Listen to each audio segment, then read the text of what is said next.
Boogity boogity boo! Welcome to Pro Wrestling Throwdown for the week of October 10th, 2021. I am Caleb Black. This is Luke the Big Dog Williams, along with our in-studio producer, the mighty Max Fury. And it is Wrestling Day, Luke. How is your Sunday? My Sunday is the day after Saturday. Oh, that joke didn't get old for 20 fucking years. Max, how was your Sunday? Doing good. It's Wrestling Day. It is Wrestling Day. And we have, we got quite a bit to cover this week. Got a lot of news going on in the professional wrestling world. We got a lot of results to cover in the professional wrestling world. We've got draft results. We've got updates from both AEW, WWE, and JPW. We've got updates out to Yin Yang. Well, hopefully. A viewer review. Yeah, we got the viewer review. We've got a couple of questions sent in by the viewers. So this week, hopefully, we cover a lot of ground. We do have to keep everything as close to about an hour for the broadcast. We have a special interview that's going to be popping up on the channel later on that we're not going to get into right now. We'll get into that later. But let's talk about the biggest news, in my opinion, I think, for this week. Women of Wrestling has signed a live deal with Viacom CBS, being released in live television and syndication in 160 markets, including, as far as we understand from a live report from an employee who will remain nameless, they'll be broadcasting not only on CBS subsidiary channels, but on CBS itself. First major women's... First ever women's mainstream on broadcast cable TV. Television, on primetime television. You've got AJ Lee attached, you've got Tessa Blanchard, and you've still got time to see a bunch of other big names. You never know who they're going to sign. Yeah. Also, you got to look into the fact that we just had a draft. Yep. We all know that a month or two after the drafts, that's usually when we a black day and a bunch of releases. Yeah. Now, not to mention the NWA and Impact's emphasis on running all-female events as of late. Yes, it's going to be interesting to see who goes where within the next few months at least. With the WOW gig, the cool thing about that is what Fox getting in with the WWE was a big money, big deal mutually. Yeah. The Fox got a guaranteed live segment of content that they didn't have pre-existing. The WWE gets, however billions of dollars that were signed for the deal. But CBS stepping into the game and also choosing to exclusively broadcast women's wrestling. The two major executives heading the production, and I don't remember their names, please forgive me, but they are major sports executives when it comes to women's sports. CBS has always been more oriented towards a female audience. Yeah. With a lot of the shows like, Touched by an Angel and stuff like that in the infancy of CBS. Yeah. It's a win-win. Totally they need the content, first off. CBS, while it only now really holds, sometimes we get Olympics on there. Yeah. Or it's got a lot of syndicated programming, live TV shows and such. Yeah, the occasional football game. Yeah. In the morning time. But other than that, it doesn't really have a major sports presence unless CBS is like CBS Sports or something like that. Primetime television and being able to go up against these companies for CBS is a win-win. Yeah. I love to, obviously, it's 2021. Diversity is incredibly important. And we talked about, in several different instances where either company didn't really do their due diligence for a long time.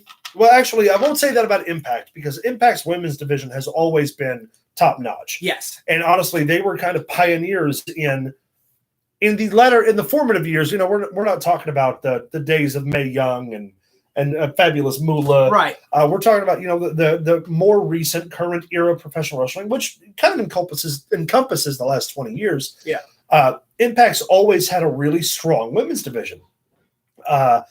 So an all-female production coming off the tails of Impact and the NWA doing all-female events. Yes. With a round of WWE women's releases, we could see if the Forbidden Door concept, for instance, with Tony Khan is working so well and all the stars are pulling over and cross-branding, WOW could be a hotspot for all of the best women's wrestlers of today. Yeah. We're talking about a Britt Baker. We're talking about a Lady Frost. We're talking about a Thunder Rosa, the NWA Women's Champion. There could be a lot of business done in this segment of programming. Now, we don't have any specifics about how long the shows are going to be. obviously the syndicated broadcast where they're going to land, but 160 markets. Yep. Up front, CBS, national channel, up front, live. That's a lot of exposure. Yeah, it really is. And to be spearheaded by women in 2021 is awesome. It's great. Yes. And also, it kind of does fill that void where there are a ton of fans who still feel like, women's wrestling doesn't get a lot of on-air exposure. And what I mean by that is, yes, the WWE has Becky. It has Charlotte. Yes. It has Bianca Belair. It has Sasha. It has Bayley. We talked about earlier, which we'll get into here in a minute, but as an example, the 2 matches that were featured in SmackDown's Queen Crown tournament were like 4 minutes total. That's their big women's tournament for the year. For the first time ever, their version of the Queen of the Ring, 4 minutes. Wow, let's just say they go back to their old access deal where it's 1 hour. We're talking about 1 full hour of back-to-back major competition in women's wrestling, spearheaded by none other than Tessa Blanchard. Say what you want about it personally. That's not what we're discussing. No. Her in-ring capabilities, she's a hand. When it comes to Tessa Blanchard, the marketability alone of her being a woman who has held a major men's heavyweight championship. And she's a female legacy, which honestly, we're not outside of Charlotte and Rachel Ellering. What other, major legacy names are out there in the stratosphere as far as wrestling is concerned? There are not many. There's not many. I guess you could count Sol Guerrero. Yeah, but she's gone on record saying, too, that she's going to be out of the business for a little while. Yeah, well, other than legacies in the business, there's the not Von Erich girl. Lacey, yeah. But I don't even think she's really in the business. She's not actively a competitor right now. She does do signings. So, there's not many. Yeah, so WoW could be setting us up for a really nice cross-section of, AEW, NWA, Impact, and WoW's own homegrown stars. Remember, WoW worked in conjunction with Impact when they were both on Access, 2 years ago? Yeah. When Taya Valkyrie and Tessa Blanchard were main eventing their shows for them. Jesse Bell. Yeah. That was the superhero gimmick show, right? Right, yeah. That was the WoW women of superhero women of WoW or whatever it was. WoW superheroes of wrestling. Yes. I'm glad that they're not going to go. Yeah, they're going to get away from some of the gimmicks direction. and go for like a serious competitive female brand. We need we need a women's brand in pro wrestling. And it's not a women's division, it's a women's brand. So we can see legitimacy in women's tag team wrestling, which, let's be fair, the WWE has 2 separate sects of women's tag team titles. Impact for a long time, or just brought back their women's tag team titles, but those exist within a women's division. Yes. So they're relatively limited as far as their competition. This is a women's brand with women's tag team titles. Potentially, we don't know what their lineup's going to be. But for example, you could see some major star power come out of this promotion. You really can. And with the breeding ground that the indies have been here in the last few years. Yeah. We, in a fight, see female entertainers up close and personal. Yeah. Mickey Knuckles, Billy Starks. Right. We've seen some of the stuff, some of the girls that are coming up. You know what I mean? Up in this business. Yeah. On the way up. Some of the people we've seen that aren't really on the radar. Right now is amazing. And now they would have an outlet and a place to go where they could be like, where it's no longer a men's sport. Right. We have equality. We have our own primetime network. Yeah. We have our own primetime show with our own writers, producers, owners, whatever. Yeah. And the two primary beneficiaries are all about women's athletics. So it's not going to be a thing, we're doing this for a niche or a gimmick. No, we're doing this to promote and to push and to create an atmosphere that is completely targeted to putting the best female wrestlers on the map. Yeah. We haven't seen something like that since Glow. And even Glow was a very heavily Glow gimmicked, was, but also that was the culture of the 80s and the 90s. Heavy gimmicks, lots of flair, lots of flash. This could be the turnaround era where we see major stars. Let's take a Becky, for instance. Maybe her contract's up in 2-3 years. She's ridden the pine. She's a megastar at that point. Maybe she goes to WoW. Maybe they get a signing deal. That would be like AEW having signed CM Punk in its infancy when it first started. Right. So we're giving the opportunity now. Like, women have their own platform, not encumbered by diversity rules, race rules, not encumbered by gender rules or even demographic rules. Because you have to consider, too, the 18 to 49 demographics in wrestling have always been primarily male-driven. If we get a full-time female wrestling show, Right. and it's in that marquee primetime market, and it's all about women's wrestling, we could see that demographic change, and that'll also open the door for, let's say, AEW Women's Division or the WWE Women's Division. Right. If Becky was ever going to become a bigger star, it would be on the tail end of more exposure. This could be the catalyst. Also, when you take somebody like Becky Lynch with this new company, it's something that she could cement her legacy on for years to come. Exactly. Being the one person at the end of the day is just like, maybe I want to step away from this WWE schedule. Right. The having to be in 3 different cities in less than 48 hours. Not to mention she's got the family at home now. Right. And to take the fact that, I held everything that the WWE had, and she could hang her name on that as well. Right. But, of course, and on Charlotte Flair not being happy right now would be a huge get. Yeah. Sasha Banks is continuously arbitrating her position with the WWE. And forgive me again, guys, I don't remember the 2 sports names that are involved with the promotion, but they promote women's sports. There's money tied to the promotion, big money. So we could see, the likes of someone who's unhappy with the WWE. Let's take, for instance, just Sasha Banks. Right. Tired of fighting with the company. Not only could she go into WOW, but she could elevate young, upcoming women to take those positions. And that's really where this niche market will come in handy. Mickie James just did just helped spearhead both the NWA All Women's event and the Knockouts Knockdown that happened this past weekend. Yeah, and with the inclusion now, it's weekly news. We'll just add it in here. With the inclusion of the TBS Championship in AEW, a second-tier title for women in AEW, and AEW with that division legacy as well. Yeah, you can pull people who have held one of those championships because AEW now, in the eye of the public, is gaining. Yeah, even current champions. If the Forbidden Door, which we all know I hate that terminology, but if that rule holds up, you could see Britt Baker show up on WoW. Defend the AEW Women's Championship. You very well could. You could see whoever, for instance, if Thunder Rosa is the first TBS champion, she could take that belt not only to WoW, she could take it to GCW, but all of those major independent companies that are breeding, great women's wrestlers who don't have that exposure. This could be that halfway point. This could be where, GCW just did a great show this past weekend. Yeah. Featured Jon Moxley, featured Nick Gage, Matt Cardona. Thunder Rosa was on the card. Chelsea Green was on the card. The Briscoes were on the card. Who's to say that on the tails of all of these great independent companies that are coming up, IWTV's got a great influence with that.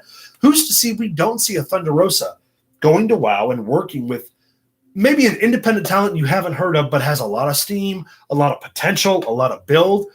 This is an 80s breeding ground territory. Yeah. Strictly targeted for the best women of wrestling in the world. Well, and you look at it this way. You know how much talent has in the women's division, Max, you know this as well. There's so much talent that left early. Yeah. You've got Victoria, Trish Stratus, all of these women who have retired now still can work. If Trish Stratus showed up on WoW, they would draw so many. Think about that. A woman-run company that pushes women to the forefront of the entire thing is enough to draw. Oh, yeah, 100%. Wrestlers from the past to step up and be like, you know what? WWE ruined my legacy. Right. But I can still come here and put that knowledge and that spin and be like, hey, 2-3 years from now, it would be one of those. You remember that? You watching WoW this weekend? Yeah, you remember when Victoria come back out of nowhere? Right. And was on there. And wrestled, because us being through the Attitude Era and the golden age of wrestling and all that, we've spanned age-wise everything. Yeah, everything. I lost it. Damn it. The legacies and everything, they they're good women wrestlers that weren't showcased throughout the past. Oh, 100%. Let's be fair. That's just the way it is. A lot of the Attitude Era and earlier 2000s wrestling, women were pulled out of lingerie catalogs. That's how the Bellas got their start. Yeah.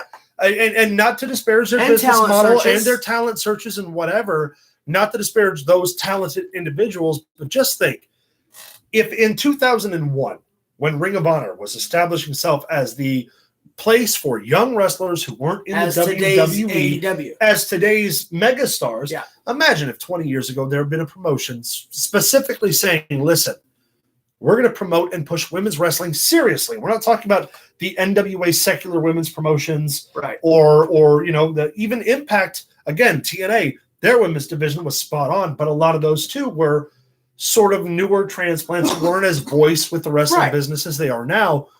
If Gail Kim had this platform on a primetime network with money behind it 20 years ago, there would be no AEW women's division. There'd be no WWE women's division. When you're talking about that, Medusa herself. Exactly. Or Alundra Blaze at the time. Yeah.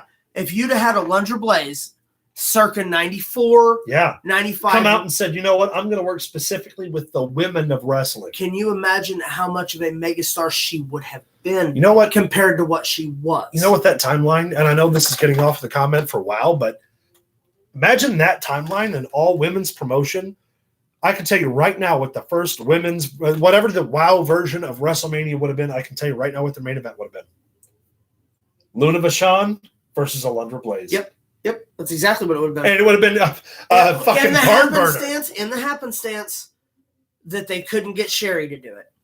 Yeah. That's Sherry and Alundra Blaze, the two biggest wrestling icon women of that era. Yeah.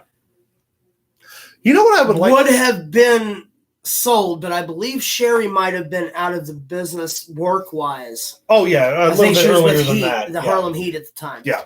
But, dude, man. You know what I would like to see? Bull Nakano out there with oh my gosh. What is her name? Was it Bertha Faye? There was the big girl Harley Whipper brought in that could work. Yeah, she could work. She went on to do some other gimmick too, is probably the one I'm thinking of. But Bull Nakano and Alundra Blaze on CBS at 8:00 on a Monday night, or a Friday night, or a Thursday. Well, just remember too, we've got all of these other secular Japanese promotions that are Shimmer, a number of women's promotions where we could see a lot of, the Rihos of AEW, or the, help me out here, the first women's champion in AEW was Riho. Yes, I'm sorry, she was. Yeah, you have This sounds so terrible when I say this. Hikaru Shida. That's the name I was trying to think of. Shida, Shida, Riho, a number of these Japanese women's talents being able to integrate to the U.S. What I was going to say before, what I'd like to see out of WoW, and this is just me on a pipe dream. You know how we have the Mae Young Classic in the WWE? Yes. We've got the Queen's Crown tournament in the WWE. We've got AEW's done a couple of women's tournaments now.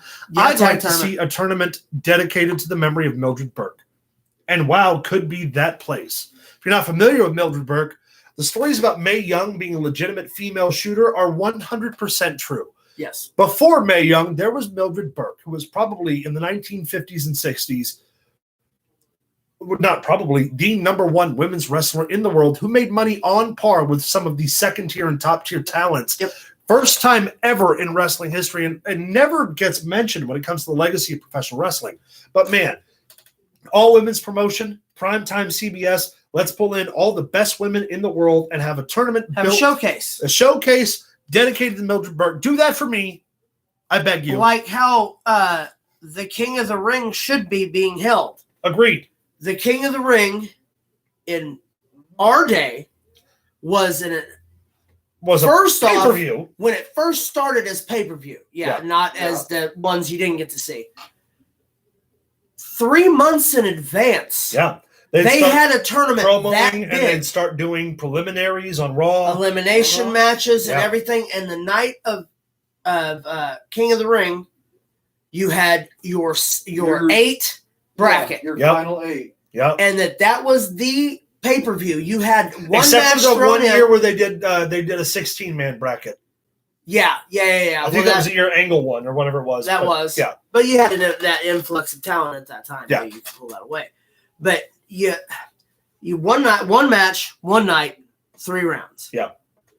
In between the rounds, you had maybe the championship match in the middle of the semis and the finals. Yeah.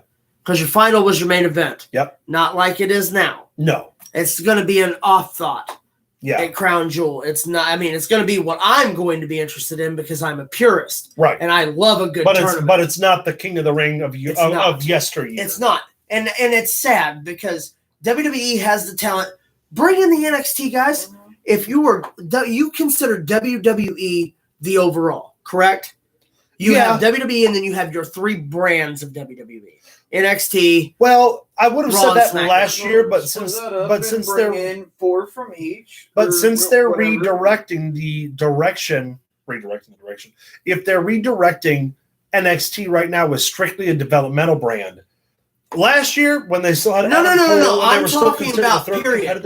I'm talking about period. Like even when we had all those boys. See, that would have been right now. The current way that NXT is being booked don't involve them.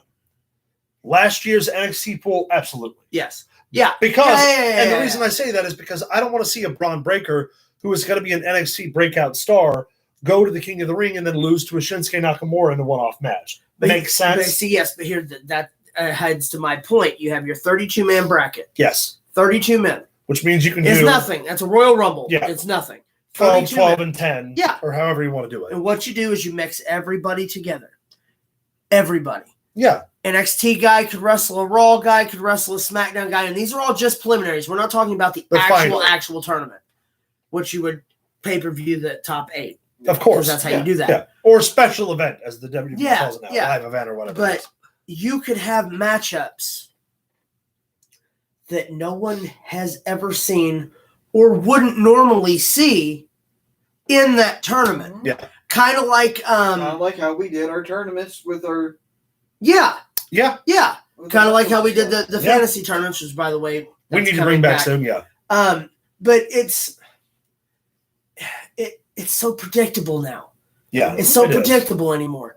Back in the day when the Royal Rumble, before dirt sheets were real popular and stuff. Yeah, man. Back when 27 of the 30 people, you could legitimately buy winning the Royal Rumble by the way they had went in. Yeah.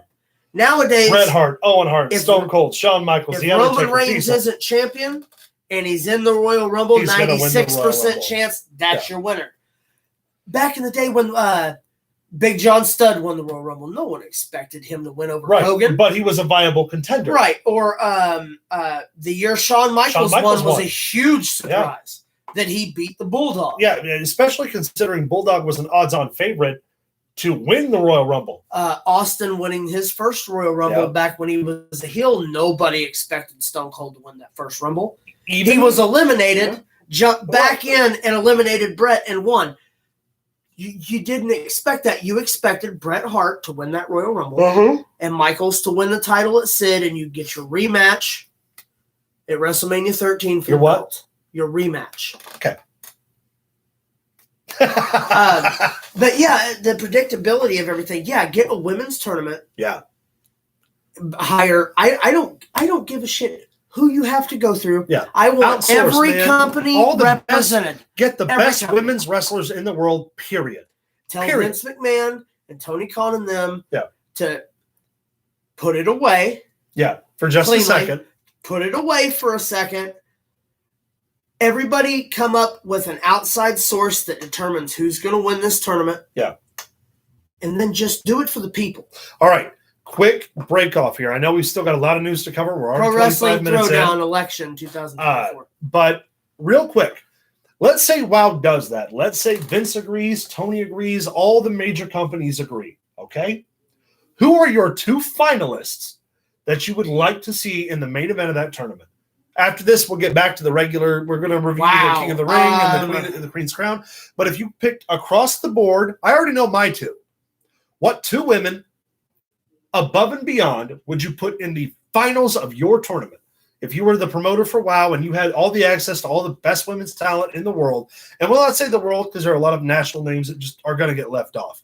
But from your major promotions that are going to draw ratings, who are your 2 women? You got two? I got two. I know my two. Shoot. Thunder Rosa and Charlotte Flair would be my finalists because that match would be just a bunch of holy shit. Man, that's a hard one to go against. Britt Baker and Becky. A lot of B's going on there. No, I was thinking, honestly. Yeah, let's hear it. Tessa Blanchard yes. and Britt Baker. I got one, I think, that would counter that. Tessa Blanchard and Charlotte Flair. The legacies, we would the never, name. We would never get the ego aside for that to be done. I'm having trouble deciding, but I do have. There's three. Let's hear it. Just immediately popped in my head that are at the top of my list of still current wrestling. That's Bayley. Oh yeah. Oh yeah. Bayley and Baker would be. Bayley and Thunder Charlotte Rosa. Flair, like you said, and I personally, I'm really big fan of Bianca Belair, but I want to see her repackaged. As much as everybody's probably going to hate it. No, I want the hair thing to go. Oh, horrible call! Horrible call. The reason being, it's too much focus on her hair and pulls too much away from her. I want to see more of what she can do. Fair enough. Strip away the gimmick. I kind of get what he's saying. I mean, I get what you're saying. So I think she's such a badass. Kind of like how she's such a badass. She took two women. Could you imagine? Kind of like how she did Bayley with a fire and scare. Could you imagine Bianca Belair and Thunder Rosa? Oh my god! That's tasty. Well, here's that's like Bayley when she quit with the high fives and the hugs and everything. Cut that ponytail off. She is just as much of a horse as another one. She's as big a hand. She's as big a hand as Becky Lynch ever thought about. Bayley's amazing. Bayley and I'd like to see Bayley and Banks again. I don't get tired. Bayley and not Bayley. Remember, what is her name? Not Bayley. That's what we call her. Oh, how am I forgetting her name? I know who you're talking about. Not Bayley. I know. Oh, we're live, so I don't have time to correct myself. I'm so sorry. Is it Sue Young's other thing that we called Bayley? I keep wanting to say Billy Kay, but I know it's not Billy Kay. No, she was kidnapped in Rush Hour. Oh, yeah, that's right. What is her name? I can't think of it, man. I know who you're talking about. Had almost the exact same gimmick. Oh, the one that keeps retiring and not retiring. Right, but what is her actual... Kylie Ray. Kylie Ray, thank you. Smiley Kylie and Bayley for a fight for the fans. Stop it. Come on, baby. Stop it. See? But that sounds like a leg slapper. And again, this is all, just us daydreaming. The coolest part about this whole segment that has gone half an hour, by the way, is that WOW is getting a full-time mainstream women's promotion off the ground that's going to feature up-and-coming women's talent in the world of wrestling, and that's awesome. And here's the deal. This is a word to other YouTube shows like our show. Yeah.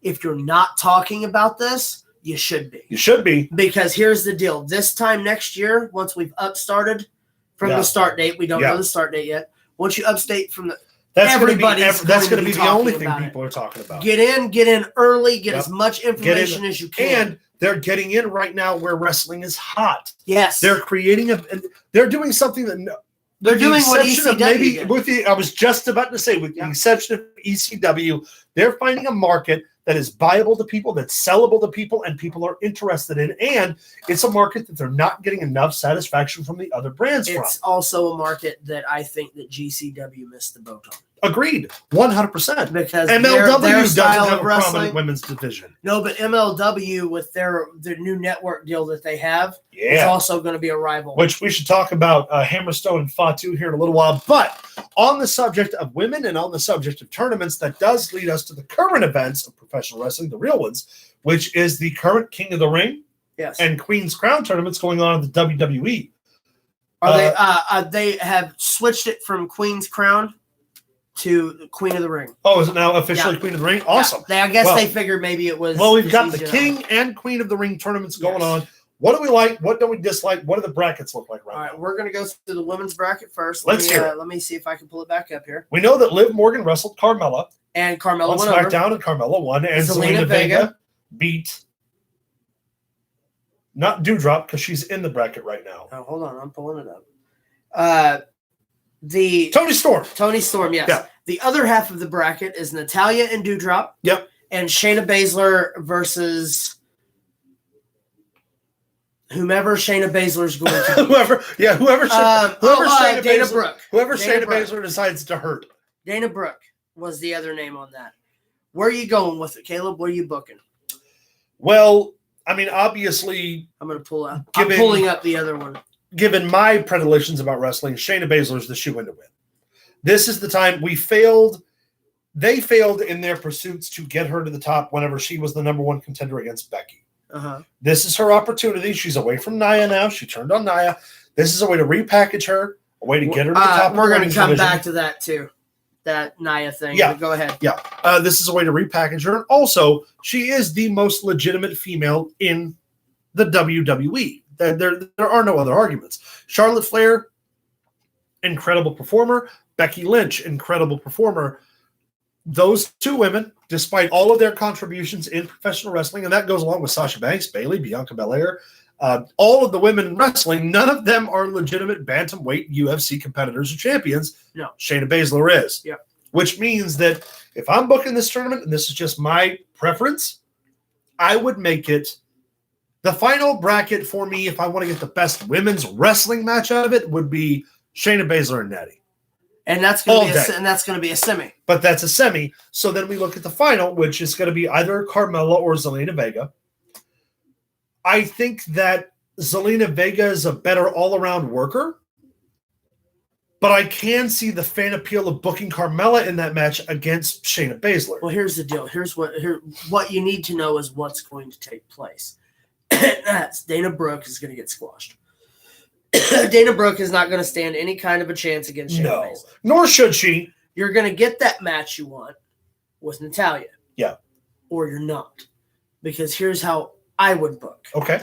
I would book Shayna to win, of course. That's here or there. I don't think any of us disagree that Shayna should be the winner. If you want her to go in strong, and you want the first queen to go in strong, you would have Natty lose to Dewdrop. Yeah. And you would have Shayna Baszler walk like she did at the Elimination Chamber through everybody. Yeah. The three easiest competitors she could go up against ending with Carmella or Zelina, and then Dewdrop. Have her put everybody out and have her do it quick. That way, oh my God, the queen just walked through the entire tournament and didn't break a sweat. That's how they should have booked her with the Rumble, and they didn't. Yeah. Can we talk, though, about the glaring inconsistency that is that bracket specifically? Yes. Because this tournament, and this isn't to disparage Zelina Vega or Carmella or Natty or anybody, Shayna Baszler is the biggest name in the bracket. And if we're talking about Queen of the Ring, the fact that Charlotte, Bianca, Becky, Sasha, Bayley's hurt right now, Asuka, the fact that like the primary top names of the women's industry within the WWE aren't involved, Rhea Ripley, is kind of an issue for me. Yeah, well, here's the deal with the issue, though. I get your issue, and I'm sure it's familiar with a lot of people. Yeah. However, we just had a draft. Yes. And people are going to be released. They're basically putting these undercard talents in this tournament to see and evaluate make sure who's going to stick around, who they need to keep and who they don't need to keep. And I get that, but it's if we're going to Queen of the Ring, let's be clear. The two top names in the Queen of the Ring tournament right now are in the WWE are Becky and Charlotte. Yes. Without question, because they're both champions. Yep. Bianca close second, Sasha close second, however you want to look at it. However you want to look at that, yeah. The fact that, your four primary competitors in the women's division aren't involved in the sole women's tournament for the first time. The fact that Charlotte Flair isn't in something called Queen of the Ring. Exactly. Asuka, multiple-time women's champion, former women's tag team champion. Asuka should have been in the tournament. Asuka should have been in the tournament, if not in one of the leading brackets. Now, again, I understand, too, this is an opportunity to showcase the women who aren't in that prominent position. Correct. So I understand that. But that was never the King of the Ring's objective. The King of the Ring always pitted the top 8 guys in the finals of who the top guys in the company were. Yeah. At the time, bar none, regardless, up to the latter years we can say it hasn't really been the same King of the Ring, even though they use the name. Yeah. But let's be fair. If you've got 8 incredible women, those should be your 8 semifinal, 8 finalists in the main tournament. And again, you're going to a pay-per-view called Crown Jewel. Right. The entire 2 tournaments should have been one pay-per-view. Yep. With 2 winners and a championship match from each side. Right. And there is it should have been. There is an argument to be made too. Do we want the women's champion for Raw? Because if you were to book it perfectly, the women's champion of Raw is going to wrestle the women's champion of SmackDown. Yeah. If you were booking it in that way, your 2 top female competitors, that's where it should end. We've got Survivor Series around the corner where that match is already going to happen. Yeah. And also, that's why it was positioned this right. way. And also, do we want to right now, before that point, say, hey, Raw's got one up, but also, couldn't you have used that as a storytelling point going into Survivor Series? If you book the tournament the right way, and it comes down to Becky and Charlotte, who are currently women's champions. And, who's to say who's going to be women's champion when Survivor Series come around? Obviously, we all think that maybe those belts are going to change. But either way, you could get a rematch of Becky and Charlotte in the, in Survivor Series in some capacity, whether or not they're team captains of Raw and SmackDown, mutually. Uh-huh. And then you could be like, the Raw women's champion is now Asuka, but the SmackDown women's champion is now Bianca Belair. So now it's, Bianca could come into Survivor Series and say, you know what? Becky lost to Charlotte for Raw. I'm not going to lose. Uh-huh. We're going to get SmackDown's reputation back. There could have been a trade-off and a bit of a build there. And again, they excluded so many great names from the Raw women's tournament, or from the WWE women's division, that it's really kind of difficult to get invested in this tournament. Well, with that being the talking point, we're going to switch gears. We're going to go to the men's side. King of the Ring, baby. The names in this King of the Ring tournament are interesting. Yes. Due to the fact that this tournament kind of reminds me of one of the original tournaments. Yes. Where you have 8 men who are good hands, who are workers, that are going to go up against each other in good matches. Yeah. Now, some names on this list have been excluded, like I think Sheamus should have been part of the King of the Ring. Yeah. Matt Riddle, maybe. Real quick. Yeah. You know what each one of these names... Oh, no, never mind. Yeah. I was going to say many of these names haven't been former world champions, but actually quite a few of them have. Ray has. Sami Zayn went up against Rey Mysterio and won. Sami Zayn is now in your semifinal. Also, an incredible match. If you haven't watched it, Rey Mysterio doesn't age. No. He's an actual robot because he's doing shit he was doing 20 years ago that most people couldn't do with 20 years of experience. Yeah. Which is crazy. Finn Balor defeated Cesaro, which I think was a mistake. I don't, but that's because we talked off camera too about where we see those brackets leading and which ones are going to be more complimentary matches. We have the 2 matches to be determined so far are Kofi Kingston versus Jinder Mahal. Yep. 2 former world champions, 2 former members of 3-man groups in the WWE with 3MB and the New Day. 3-man band. Going to be a good one. Kind of easy to call that one, though. I think Kofi will take that. Yeah. And then we have my personal favorite in this tournament, Xavier Woods, going up against Ricochet. I think these 2 men will tear the fucking house. That's going to be super athletic, super cool, spotty match. Cool thing is that Xavier Woods has talked about on YouTube, on Up, Up, Down, Down, that he always wanted to be the King of the Ring. He's talked about it for years. Has it in his bio and stuff, future King of the Ring or something like that. What a story it would tell if he actually pulls out the King of the Ring. Oh, agreed. Yeah. Well, going in with the New Day premise alone, Big E's current champ, Kofi's former champ, Xavier Woods was a King of the Ring. And if my triple threat that I want at Mania is to take place, it makes more sense because one's got the title, one don't have the title but had the title, and the other is the reigning King of the Ring. And again, too, though, here's that glaring problem we were talking about with the Xavier women's. wins and the King of the Ring was to win the World Championship, what a precedent that would set. Oh, yeah. No, I don't disagree at all. And obviously, Xavier in this particular bracket is an odds-on favorite. But again, we're talking about the King of the Ring. We're talking about the status of the WWE. Drew McIntyre, not involved. No. Bobby Lashley, not involved. Nope. Baron Corbin, Sheamus, not involved. First off, Baron Corbin and Shinsuke both not being in this tournament is nonsensical. Yeah. I get why Shinsuke's not, because he's the Kevin Intercontinental Owens champion. not part of it. Kevin Owens is not part of it. No. What? I think Kevin Owens is being punished though. And well, we can talk about that here in a minute. But here's the other argument. Former King of the Ring tournaments, they weren't just good hands in the tournament. They also had major stars, former champions, guys who were vying for that top spot that you could push. And how great would it be if Xavier was to win, but it was in a tournament that also included the Drew McIntyres, the Bobby Lashley's, the Shinsuke Nakamura's, where we saw that, let's be fair, those guys are the top of the competitive echelon in the WWE. Yes. Xavier Woods beating Sami Zayn, I'm sorry, yes, great match, awesome, super cool when it comes to semifinals. What does it matter? Sami Zayn's never been world champ. Sami Zayn's never been at the top. Kevin Owens has. Drew McIntyre has. Bobby Lashley has. What I had said earlier before podcast and what you guys were talking about a little bit before is how they've almost turned it into a joke.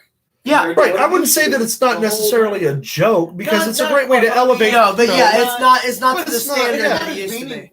No. Also, Shelton Benjamin, who can stretch everybody on that roster, legitimately in real life, the toughest and most badass dude on the roster in the company across all three brands, with maybe the exception of Rex Steiner, Braun Breaker, isn't in that tournament. Chad Gable, Olympic fucking wrestler, not in that tournament.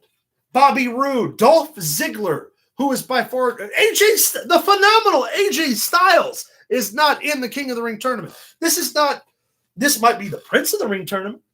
Well, here's the deal, and that's where I was going to get. If it's not Xavier Woods, it's got to be Balor. So we can say that he was both the Prince and the King. Yeah. And it would be somebody, them positioning him, that news that we had read, was them positioning him for a major spot on Raw. What better to be a major spot than the King? Like being the Joker and the Thief? That's fair. Well, hello. Hello, Tanya. Tanya says hello.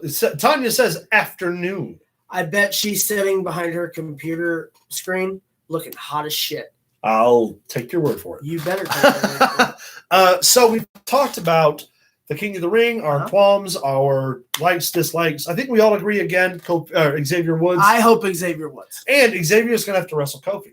Yes, which you beat a former world champion to get, who did he faces Ricochet? Yeah. The indie darling Ricochet first. Yeah.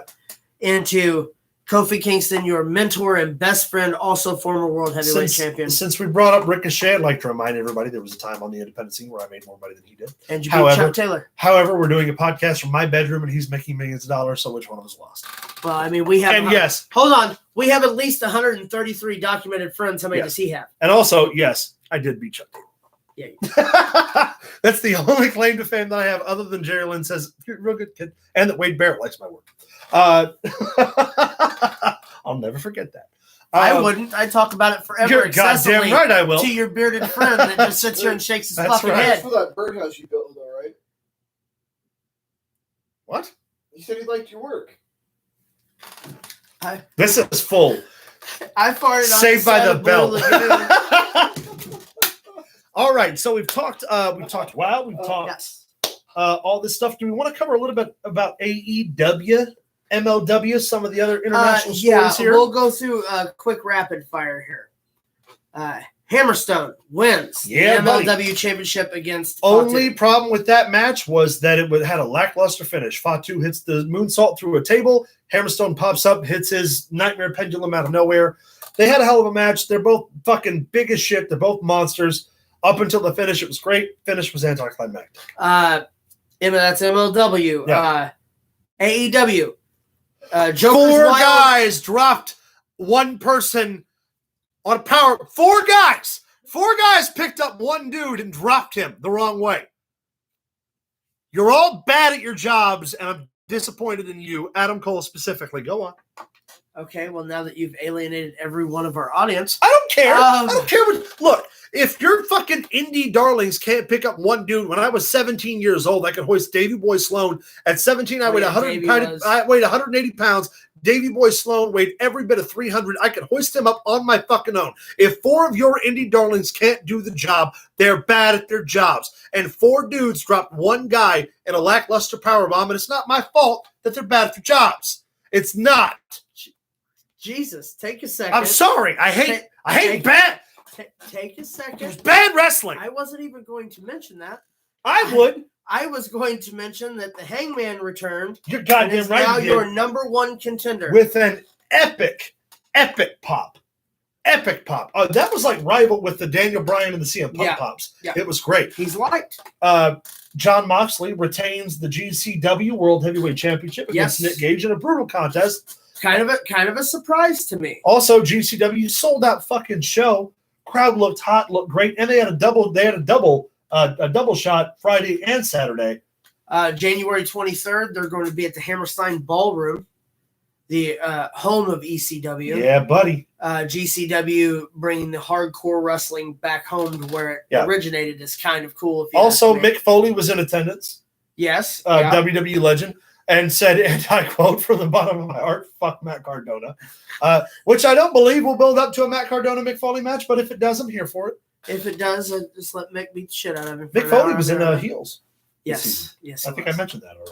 I haven't watched any of it yet. Oh, you should. It's okay. What else do we have? We've covered AEW for the most part, where 4 guys fucked up. We talked about the TBS Championship. Oh, no, actually, we haven't yet here. We brought it up they debuted earlier. The championship, though, on Dynamite. Looks good. It's got the original small lowercase TBS logo. The only thing is that I've noticed, someone on Twitter pointed out, if you squint at it and look at it the right way, it says hose. Because TB, the loop over, so it looks like the hose title. And integrating that into the women's division, probably not the Probably not a good idea. Yeah. You had a point you wanted to bring up about Tony Khan earlier, being hot about Evil Uno, I guess, being displayed. Yes, on Roads on Top. Which during one of the scenes, there is a shot of Evil Uno without his mask. Yeah, which was televised. Which Evil Uno obviously isn't happy about, I'm sure. Yeah, but Tony Khan is super not happy. Yeah. Also, if you haven't watched Rhodes at the Top, it makes Cody Rhodes and Brandy Rhodes the most out of touch, unlikable couple, which I'm all here for because God bless America.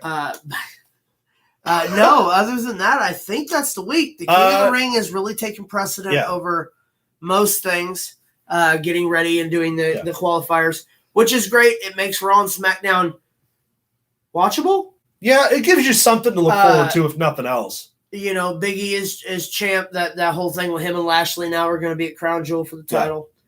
Yeah. Another title match was added. That was the title match that was added to Crown Jewel.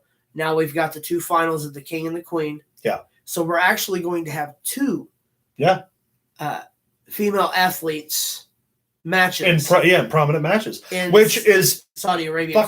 Crowning crazy. a queen. Yeah. In Saudi Arabia. Yeah, that's going to be fantastic. Going to be interesting. I did want to talk about, before we jump over to the final segment, I wanted to talk about the Bully Ray Mark Henry heat. Okay. That's going on right now. So if you don't follow Busted Open Radio, which you should if you're a SiriusXM subscriber, or you can find their podcast, it's literally a weekly radio broadcast featuring WWE talents, hosted by Dave LaGreca and his co-hosts. Either Bully Ray or Mark Henry. One was Tommy Dreamer, but due to the controversy, he was pulled off. But it's super insightful. They invite young talents, current talents. It's all wrestling. It's great. Anyway. Latest news. Cain Velasquez to make pro wrestling debut or return. So he already made a debut. To a AAA event in December. Oh, nice. So Bully Ray and Mark Henry were talking about the old days of wrestling and how, like, you know, if there was a new guy who didn't quite get the picture, the new guy kind of got whooped up on a little bit. Yeah. They weren't encouraging, fucking bullying the guy. It was just corrective measures. Twitter, obviously went crazy. They brought up the Mark Henry Leo Rush thing where it's like, oh, everybody said that Leo Rush was the problem. Here's Mark Henry encouraging, bullying and blah, blah, blah. Look, I get that I'm a dinosaur and I get that, like, a lot of our ideals are antiquated about wrestling. And they have to change with the times. I'm totally accepting that. Here's the deal. If I put my life at risk in the ring with you and you can't figure it the fuck out, I'm going to be tempted to smack you in real life outside of the ring. Yeah. So it's better that corrective measures are taken. And again, there was a big culture of bullying and a big culture of hazing. Look, it's part of life. I know it's not a popular opinion. I know we want to eliminate the bullies. I'm fine with that. But this isn't that type of sport.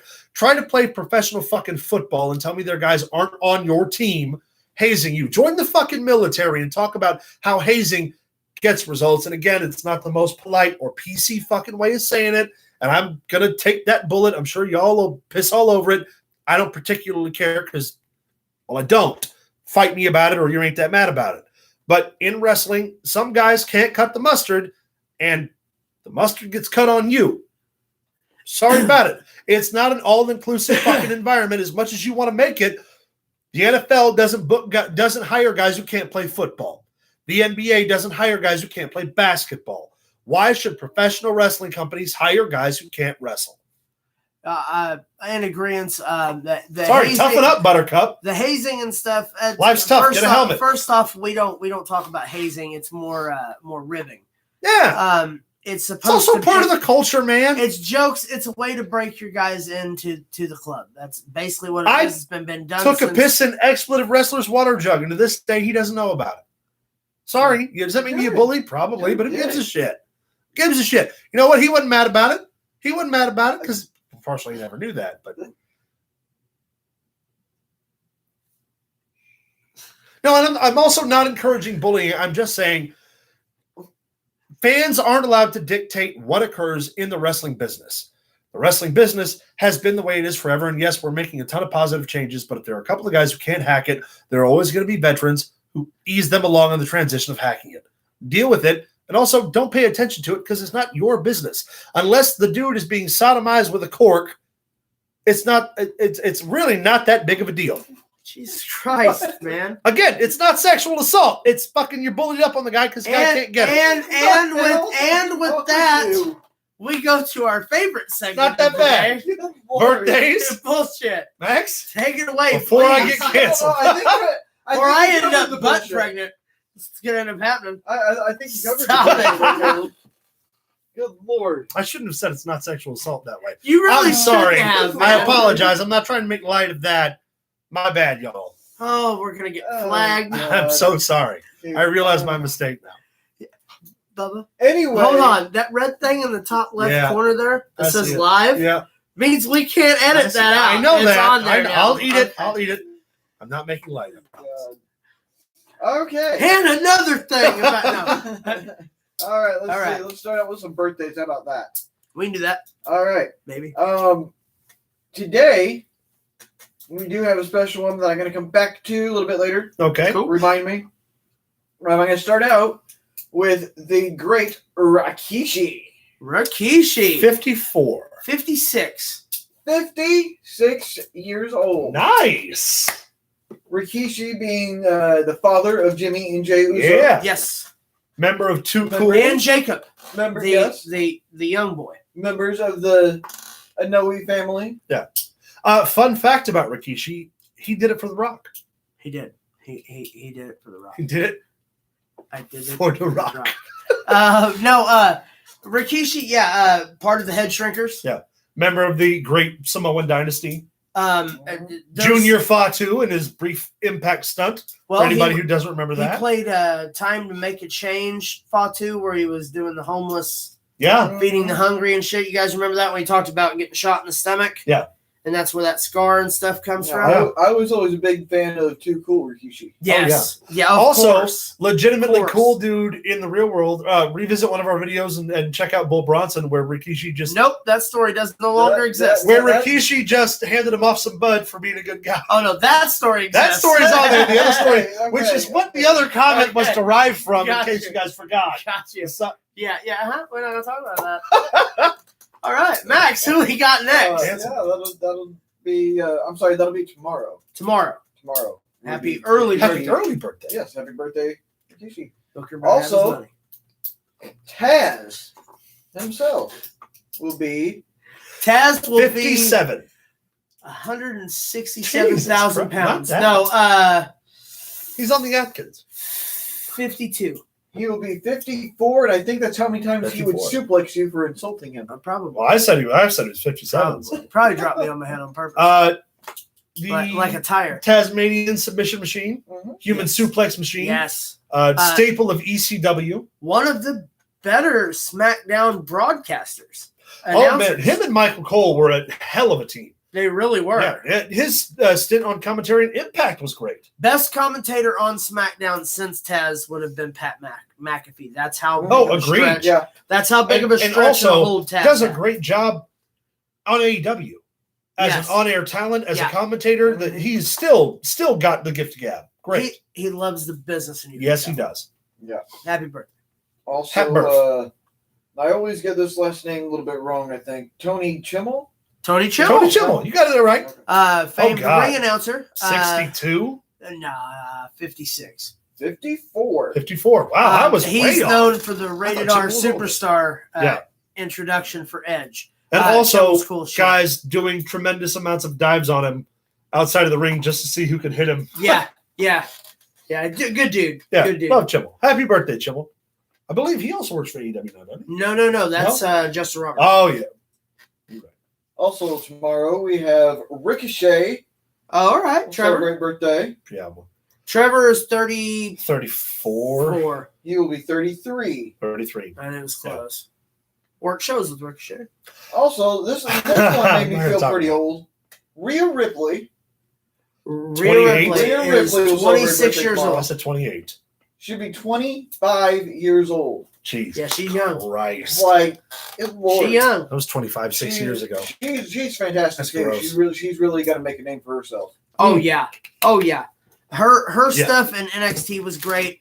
Her stuff on the main roster now that she's a tag team champion with Nikki Cross is only going to get better. Yes. Yeah. Absolutely agree. Agreed. Also, tomorrow will be rounding out tomorrow. Riddick Moss. Riddick Moss. Oh, I Madcap wouldn't Moss. have a clue. Maybe 35, Madcap 34. Moss is 34 years old. 32. 32. Oh wow, younger than I thought he was. He's only a year older He than was a me. football player. Yeah. Good for him. Yeah. Good for Sure. Riddick Moss. Let's see. Good to see that you almost got shit canned and brought back to still play underneath Baron Corbin. Happy birthday. See, how about on the 12th, Corbin. we'll have Happy Karen Corbin. Jarrett. We'll celebrate birthday. Karen Jarrett. How old is that lion cheating? Ooh, bah, bah, bah. I'm 51. How many years has it been that she's been divorced from Kurt Angle? How many years? Serious question. How many you think? 8? 8? Okay, take 8 or 8 9? and add it to 40, and you've got 48. I'm going 48. Close. 49. 49. Must have been 49. 9 years. I You shot her were a wrong. little bit. I shot her a little bit older. And let's Story see. of my life. On the She- 14th, she- we remember the I'm great, gonna get canceled. 14th, we will remember the great Nikolai Volkov. Nice, Oh. Nikolai. Probably one of the Lost him in 2018. biggest heat getters WWE in Hall of his Famer. day. Yeah. Him and Boris Zukov as the Bolsheviks Yeah, man. singing the Russian national anthem Uh, before matches was heat. And especially the day. they had that whole like 20-year broad gap when we were still scared of communism. So Russian heels just got over because everyone hated the Russians. And then of So course good. his later stint as the $1 Million Man's lackey. Yeah. And then I mean he was a hand. Yeah. Nikolai Volkov So good. was stiff as shit, and he liked it. Yep. And that's the thing. Nikolai Volkov, they don't make him like him anymore. Rest in he peace. would have been 74. When him and the Sheik. He passed in Oh, 2018, so he was 71 when he died. Yeah. Wish good day to everyone who Had cancer, if I'm not mistaken. I think he died of cancer. Oh, I don't remember what he passed. Pretty away. sure. Well, Sure. let's see. It's a hospital stay into that. Sharing that birthday will be the very lovely Stacy Keebler, Stacy Keebler is 45. one of the original elves. 45. Stacy Keebler also was You know, was say one of the 40 head cheerleaders. 43 or 44. Be my guess. What we got? 45. Stacy Keebler elf will be 42. 42. See, both of them. Also, ex-girlfriend of one George Clooney. Yes. Also was the head cheerleader of the Baltimore Ravens before Yeah. She was brought in by Vince Russo, of all people. And her legs went for all the way up. That's the only reason Scott Steiner put up with Triple H's shit so You're long, because he goddamn was his right. manager. That's it. Let's Triple see. H, I'm going to bury you. Is Stacy coming to the ring tonight? Yeah, then I'm okay with it. Bury me with whatever Bury you me want. all you want. Just throw one of her shoes in the grave and don't ask questions. Carriage, house. On the Also, her shit is Super Stacy when she was with the Hurricane and Rosie. Yes, Such good stuff. Also, a hell of an RKO. Yes. See, on the 15th, we have Joey Abs. One of the Mean Street Posse. Yeah. 39 years old. Well, I'd say a little older than that. I'd say 49 years old, sorry. He would be 50 years old. I was going to say 48. But 39 probably when he was doing the Mean Street Sharing Posse. his birthday will be Tamatonga in JPW. Tamatonga, 37. However old Tamatonga wants to be. Yeah. I wouldn't. I'm going to let him tell you. No. What'd you say? 37 was my guess. I'm going to go 36. He will be 39 years young. 39, yeah. 39. And every bit of badass. Tamatonga, if you're not familiar, one half of the Gorillas of Destiny with Tongaloa, both of Tongan descent of the great Haku, and Or Ming. You want to talk about legitimate bad motherfuckers? Tongaloa is on the list. Yeah, for sure. He's the son of Haku, for fuck's Yeah, sake. for sure. Haku didn't fuck around. On the 16th, Just Incredible will celebrate a birthday. Oh, Peter he's Palazzo is 50. 54 years old. 48. Wow. Wow. Well, okay. I'm sorry. I thought current. This is bad on me, and I'm going to apologize, and I'm going to speak on what I was thinking.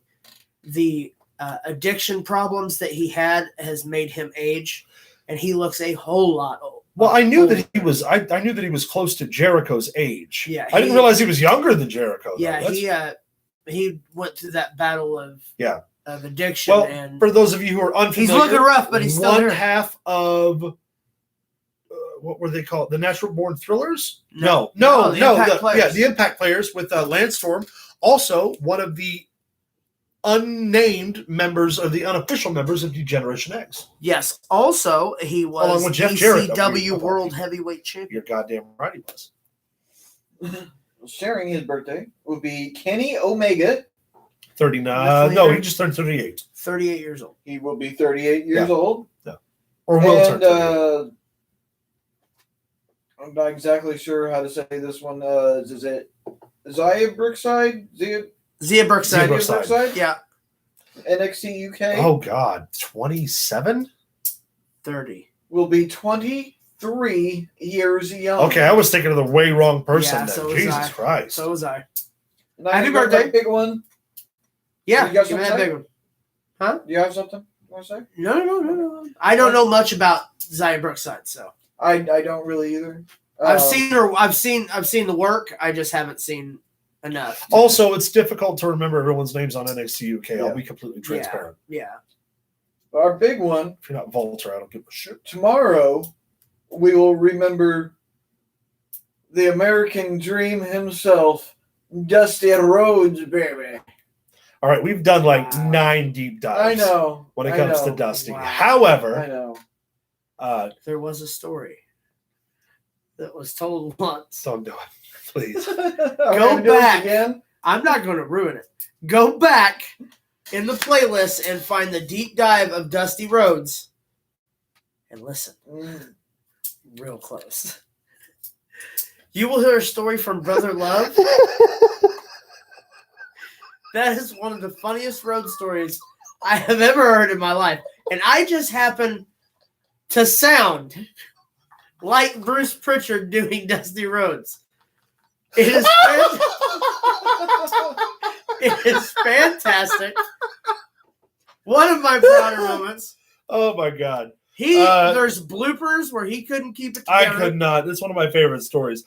Dusty Rhodes, the American Dream, multiple-time NWA World Champion, father of Dustin and Cody Rhodes, pioneer as far as professional wrestling is concerned, second only to Brother Love. to Brother Love. No, You don't get better than the dream.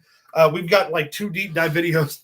God damn it. We've got like 2 deep dive videos. If you guys want to learn more about Dusty from our perspectives, we got those on the channel. Be sure to date back, take a look at those. They're hilarious. Dusty And he's Rhodes amazing. was the first.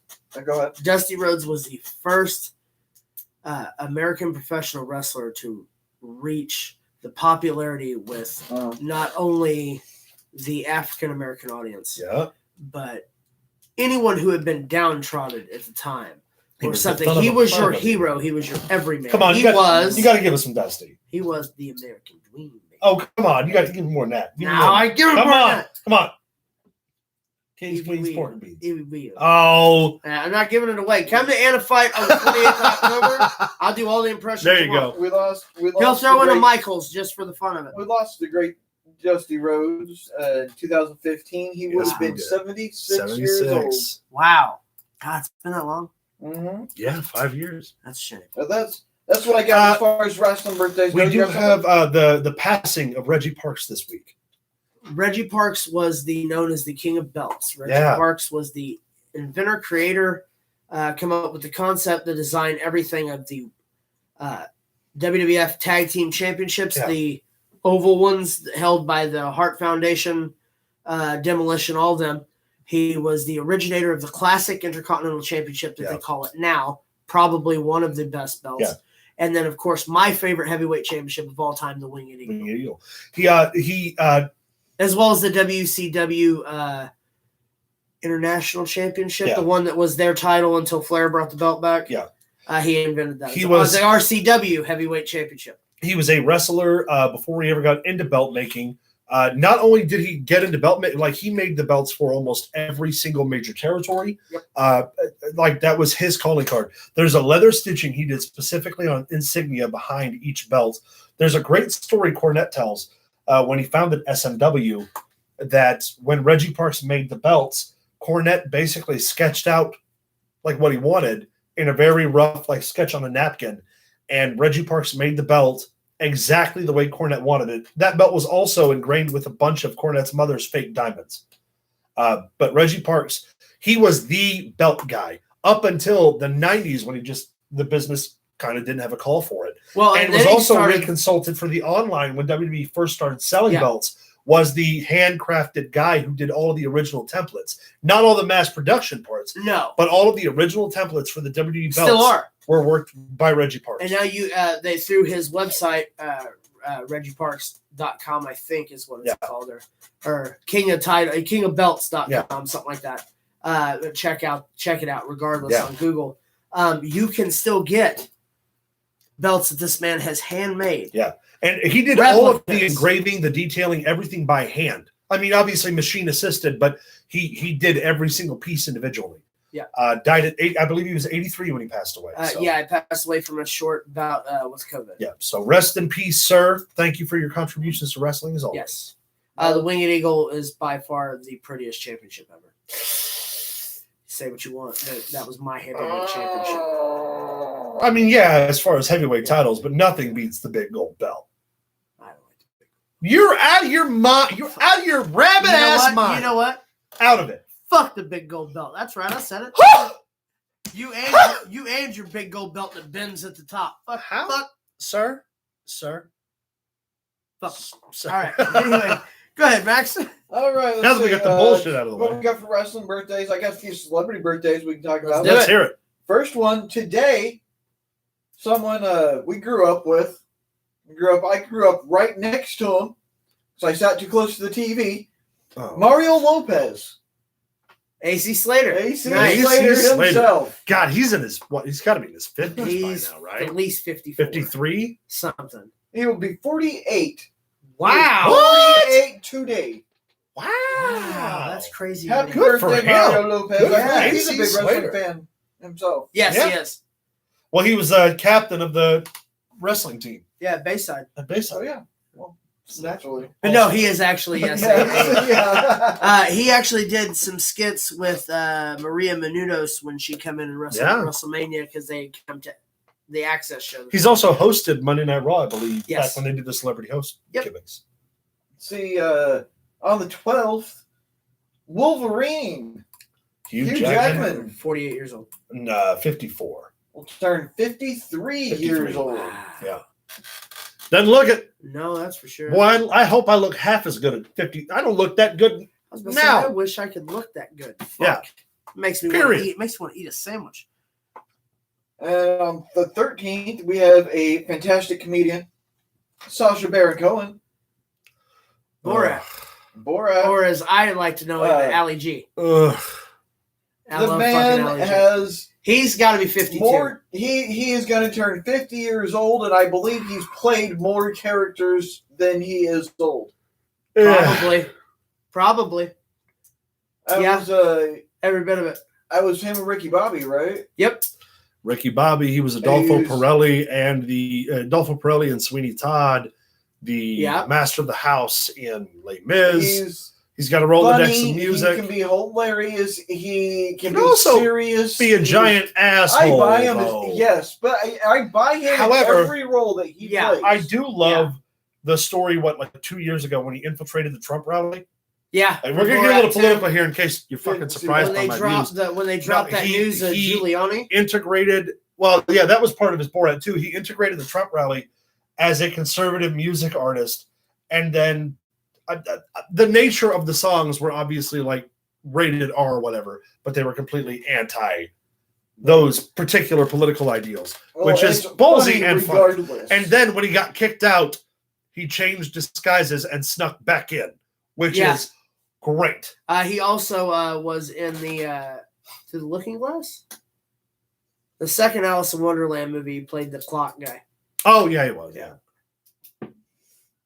Let's see. On the 16th, another great actor, Tim Robbins. I love We'll Tim. celebrate Tim birthday. Robbins. Nice. Oh, I wouldn't even. 61. I was going to say 63, but I think I might be shooting a little old. He will be 63 years old. Hey, I had it think right. it was about 30 years ago that he crawled a mile through that sewage. Uh-huh. Yeah. Andy Dufresne, Yep. Shawshank Redemption. One of the greatest movies ever. That was based on a true story, by the way. A Prison Yes. Break. Also, Mr. Tim Robbins was Not in. based on a It's true not story based at on all. a true story. Yeah, don't. Tony Robbins hungry. It was My written favorite. by Robert Dumbass. No, nothing to lose. Him and Martin Lawrence were. Martin Lawrence is a carjacker and tries to take his car, but his wife had just cheated on him. Yeah. And he takes him, holds him at gunpoint, takes him. They break into the bank at the end that he works at and shit. Yeah. Hilarious movie. Uh, Tim Robbins is Good. great. I Howard the Duck? liked him a lot. Oh, Yeah. Howard the Duck. It's a young role, but he was Yeah. in Howard the Duck. He's always been Jacob's pretty Ladder? good in just about everything. Oh, yeah. Jacob's forgot about Ladder Jacob's was Ladder. real good. Well done. See what kind of random shit I can come up with. All right. You know the name Shel Silverstein? Shel Silverstein. I've heard the name Shel Silverstein. Wrote such children's books as The Giving Tree. Remember Yes. The Giving Tree? Yes. Did you know that he wrote A Boy Named Sue? Johnny Cash? I did not know I that. did not know that. I thought Johnny Cash wrote all of his own music. No, Oh, wow. not all of it. Wow. No, Wow. because Trent Reznor wrote her. Wrote her, yeah. Shel Silverstein wrote that, as well as songs for such artists as Emmylou Harris, Waylon Jennings, Loretta Lynn, and several others. Oh, Wow. nice. That was a big songwriter in his day then. Yeah, That's crazy. I thought that was pretty neat. Also, it's October, so I want to mention Unless you're Arn Anderson, then it's Glocktober. Stop it. Just fucking stop it. Armed Anderson and his son Glock Anderson. Sorry. There's something to throw at him. Glocktober. Something twice as heavy as what he was going to throw. Come on, that's funny. Let's see. It's not sodomy, October. it's fine. Did you know that Mary Shelley wrote her Frankenstein when she was 18 during a ghost story competition It was a competition that was And- paid for in Switzerland? by Lord Byron, and it was also when John Padigliari wrote the first vampire novel, which was later taken almost 40 years later by Bram Stoker and turned into the Dracula story. And then it was ruined by Twilight. Correct. Correct. Yeah, John Padigliari, by the way, was the Correct. original father of Gothic horror, predating Edgar Allan Poe by decades and decades. Just for you kids who did not know. And Mary Shelley is the originator of all sci-fi writings, period. Put some respect on Mary Shelley's name. I hold her in the same regard I hold Anne Rice. Except she ruined vampire books too. Her vampire books were decent. Caleb, do you like chocolate cake? Look at me. Do you like German chocolate cake? Look at him. Did you know that German chocolate cake is not German? No, it's Belgian. Where did it say where he's from? Doesn't come from Germany. It was named. All this is telling me is it was named by person Sam German, who created the type of baking chocolate for bakers 1852, which was made from Belgian chocolate. Look at me. Man, that's his chocolate cake. I'm gonna go with that. I'm just gonna go with the zebra cakes. That's all I want. No, Star It's Crunch, really bro. hard to make cake out of zebras, though. It really is. Not actually as hard as you think. Depends on how hard. How exactly do you know here, Luke? Just jump on the back of a zebra and bite its neck sometimes. Sometimes the man hungry. We both know you're not that athletic. Well, it was on the ground. It was a wounded zebra? You heartless bastard! Well, yeah, I'm not going to let that meat go to waste. Well, that's fair. It's got it. The buzzards only got this much of it. Motherfuckers, they can't eat the whole thing. You let those lion cubs starve, you son of a bitch. You dirty fucker. This episode's definitely not getting monetized. We're getting flagged. Fine. Yeah, we're totally we're done. Anyway, where we at now, my man? Let's see. Flamin' Hot Cheetos were developed by a janitor in Frito-Lay. Oh, wow. I didn't know that. Wow, I didn't know that. He got the idea after putting chili powder on some rejected Cheetos and then pitched the idea to the CEO. Nice. That's brilliant. I love Flamin' Hot Cheetos. All right, Maximus, do you got one more for us? Or the biggest pizza ever created was 13,580 square feet, made in Rome, Italy in 2012. The pizza was gluten-free and named Ativa after the Roman emperor. Just goes to show you, like I've always said, late nights after the bar, they make everything bigger in Italy. I've seen your penis. We both know that isn't true. Easy. I'm just kidding. It's huge. All right, kids. That's going to wrap us up today. If you watch this later and you're mad at me or us or whatever, I don't care again. Thank you so much for tuning in. Thank you for subscribing. Make sure you hit that subscribe button. Find us on Facebook at facebook.com/Pro Wrestling Throwdown. Follow us on Twitter at Pro Wrestling TD. Send us an email at prowrestlingthrowdown@gmail.com. As always, we'll be back next week with all of your pro wrestling news from the team here to the team over there. Keep it in the ring. I think we did it again. End it. I think we did it. End it. You let me tell Push you the button.